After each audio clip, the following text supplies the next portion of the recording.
this is Screws and Studs, and welcome on into yet another action figure review. I know, big surprise, right? So, today we have more and more sword bros.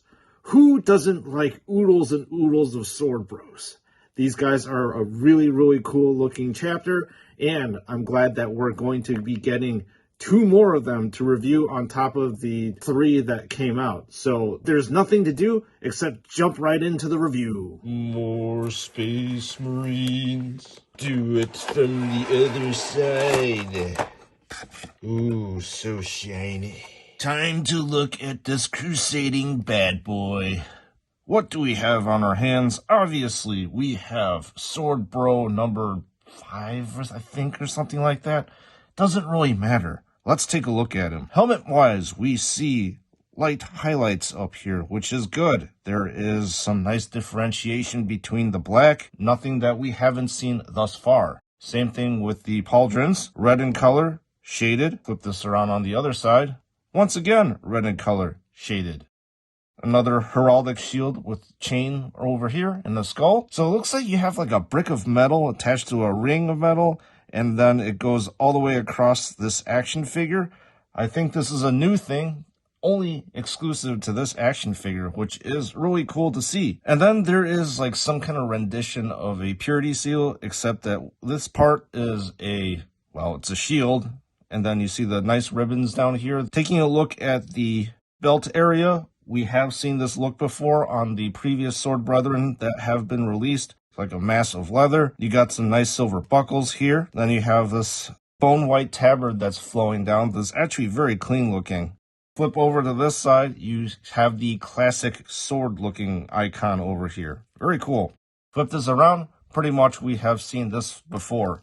Now, let's get to some accessories that are just unique to this action figure, especially the head right here. So this is a very interesting looking bear head. This guy has almost like I don't know, he actually kind of reminds me of like a monk or something like that. But got a brown hair up here, completely shaved head, and very, very piercing eyes. I mean, they are literally staring at you right now, burning a hole into you. He's got a very determined, frowny looking face. Another unique thing over here is the Power Maul. Look at this very, very interesting looking weapon. Nothing like blunt force trauma.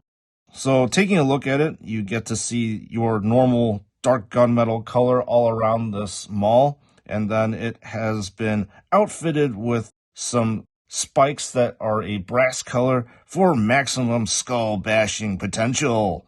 And then in the middle is a blue power coil. And then it ends with this nice contrast area of red. You got your regular plasma pistol over here. Not going to go into too much detail about it. So regular blue coils, red body, and then silver accoutrements all around. Your chains of devotion, there are 2 of them. So obviously this one is going to be looping around the plasma pistol, and this one is going to be looped around the Power Maul, and this is of a very soft plastic material, so it can be flexible to do that. Next is the cape over here, and the cape is once again what we have seen before in all of our Sword Brethren. It's got a nice red lining around the outside of the cape, so it's more character that's involved, and this is the red cape that we've come to know and love from JoyToy so much. Take a look at the backpack, and obviously the backpack is of your regular MK10 armor. However,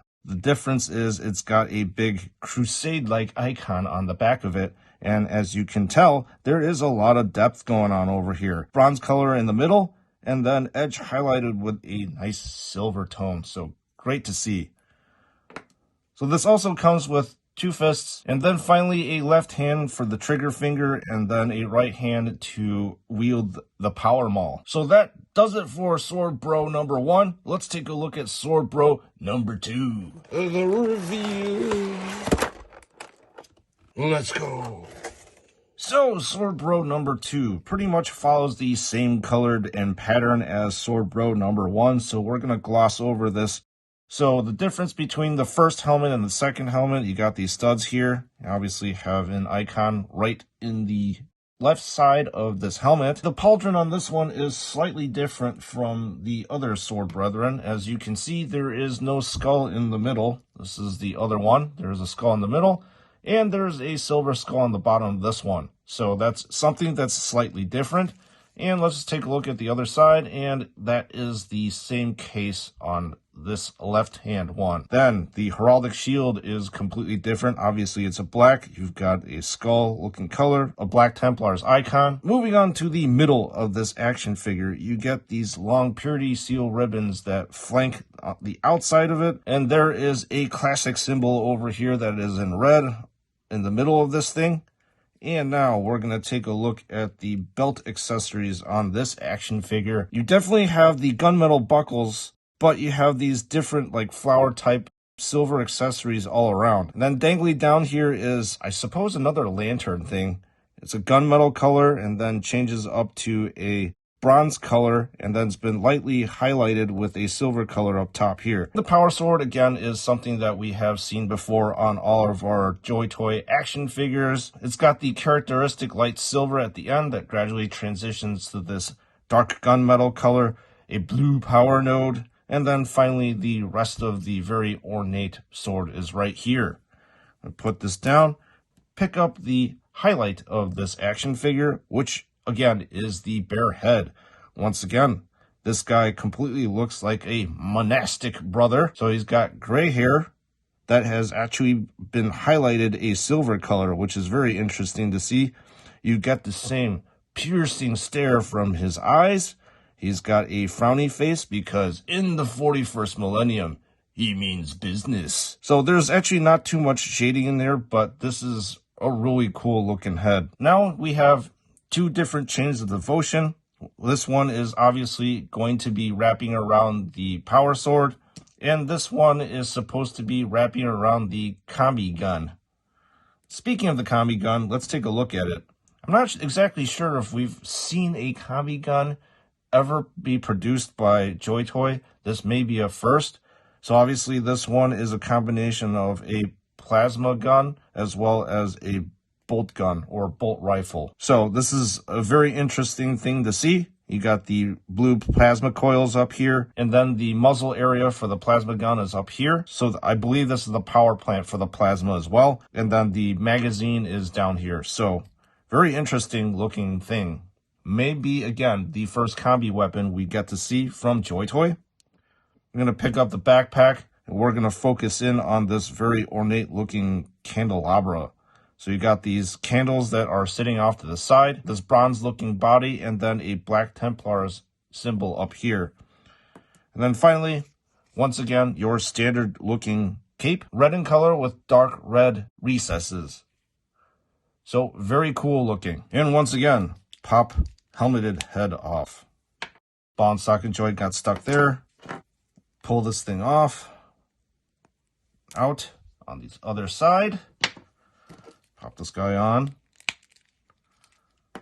This is going to be the hand that's going to be wielding the plasma pistol.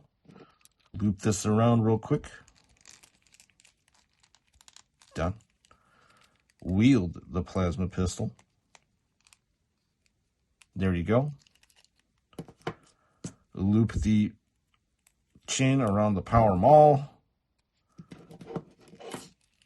And then loop the chain around the wrist area. Done.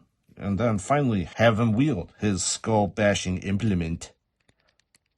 Done there. And the final thing to do, again, cape. Secure cape with backpack. And Sword Bros are now completely armed for their crusade. So what did you guys think of these action figures based on my review of it? Is it something that you're going to pass on, or is it going to be a must-buy? So I will let you know what my thoughts on these guys are. I really think that these two over here are actually an improvement over the original Sword Brethren that JoyToy produced. The reason why I believe that is, well, these guys have two unique face sculpts, and I really like bareheaded faces that I keep harping on. And then there are some really cool, interesting things going on with this Power Maul over here. So this is an interesting weapon. that I don't know if we've seen quite yet. So it's nice to see new weapons being produced and manufactured in this scale. And then the other thing that I'm going to be focusing on is this combi weapon here too. I don't know if we actually got a combi weapon, to be honest. So this plasma and bolt rifle combination might be the first combi weapon that we have seen JoyToy to be producing. So very, very cool things. And obviously you get your regular Black Templars iconography just emblazoned all over the place. These guys are probably one of the most ornate chapters that you can possibly find, aside from the Space Wolves, and have a lot of stuff going on with them that just exude like old school Crusader stuff. So very, very cool to see. So once again, this is Sprues and Suds. Thank you for tuning in so religiously every single week. I appreciate your support. So if these in-depth reviews are your jam, then please consider subscribing because it helps out the channel very, very much. And with that being said, I'll see you all in the next one.